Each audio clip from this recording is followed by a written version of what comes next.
All right, it's time. I've been telling you guys I'm going to do this for a while. It's finally here. I'm going to review every single kettlebell I own. So if you know me, you know that I buy way too many kettlebells. So a lot of people out there right now are looking for a kettlebell to buy, and I figured I could help them out decide which brand to go with, which ones to stay away from. What I'm going to do is go through every single kettlebell that I own and have experience with. So I'm going to start with my least favorite, and we're going to work up to my most favorite kettlebell. So unfortunately, we have to start with the Iron Warrior kettlebell. This is a brand you might not have heard of before. I just happened to see an ad for them on Instagram, and I needed a 28 kilo, and they had a 28 kilo, so I went ahead and bought it.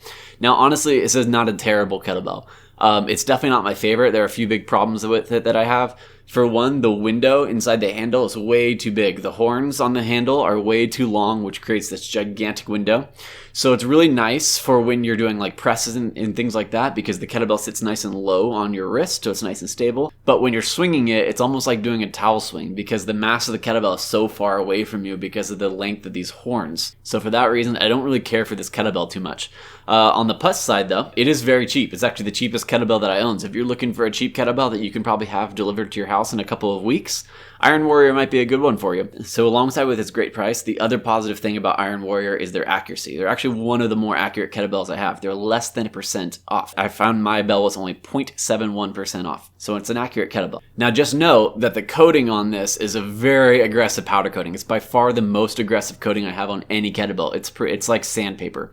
When you put chalk in this kettlebell, it does not come off. So some people like that, but if you like a more fine coating, more fine texture, this probably is not going to be the kettlebell for you. Now, when I received my kettlebell, it arrived in just horrible packaging, just like a really thin piece of cardboard with some really thin styrofoam inside. My kettlebell came beat up. After I posted a video of how bad the packaging was, Iron Warrior actually got in contact with me, and they let me know that they've actually changed the way they ship things now. They actually have a custom box for every kettlebell. So the way I receive the kettlebell, hopefully, if you order from them, won't be the same way that you receive it. Plus, they offered to replace the kettlebell that I received because of the damage that it took during delivery. So they have good customer service. Next, I actually have two kettlebells that are tied for this position.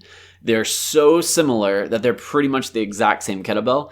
And it pains me to say this because I really wanted to place these kettlebells higher on my list because I really honestly like these kettlebells.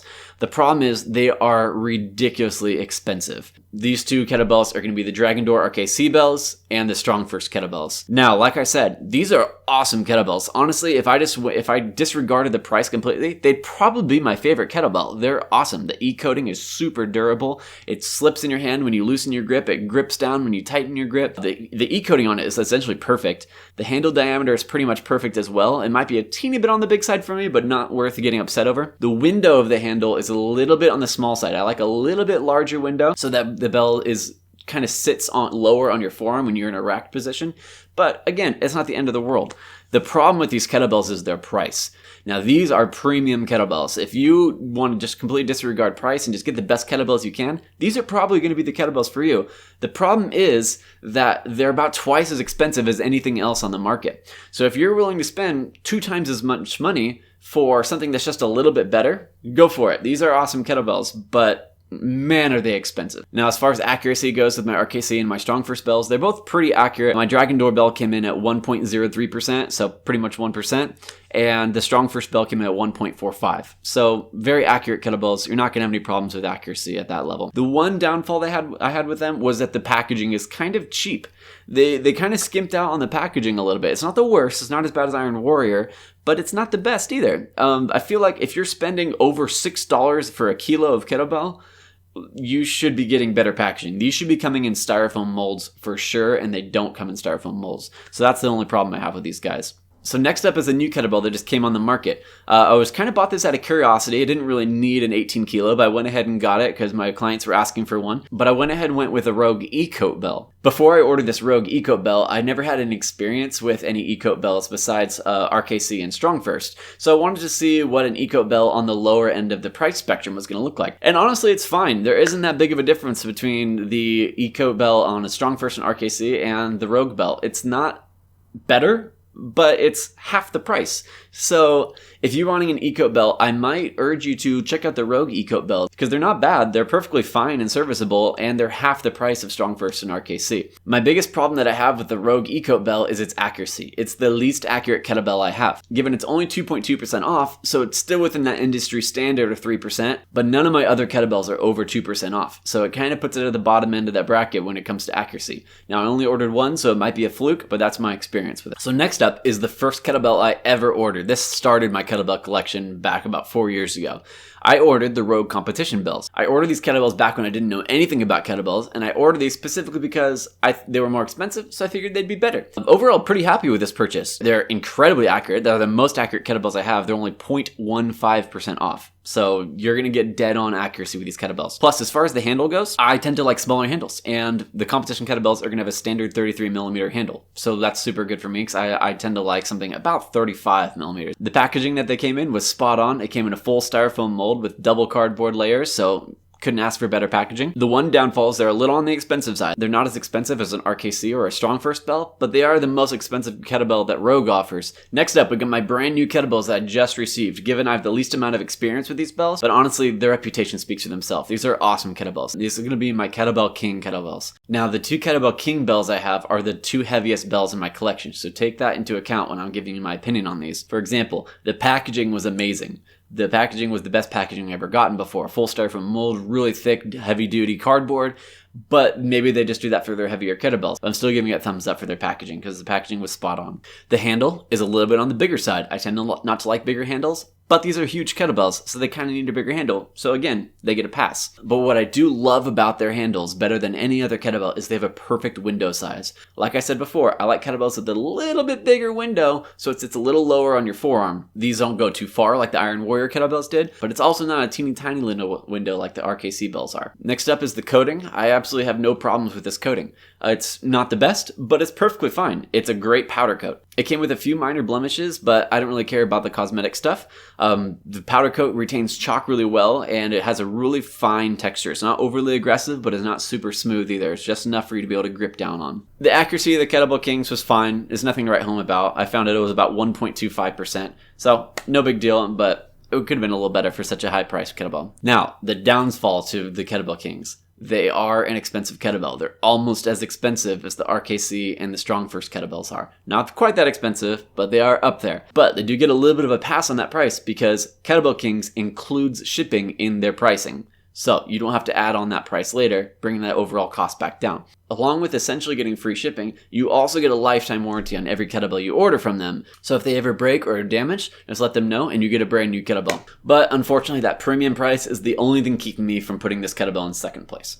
Next, we have Rep Fitness. Now, this is a company that I discovered after the pandemic hit and I needed some freaking kettlebells.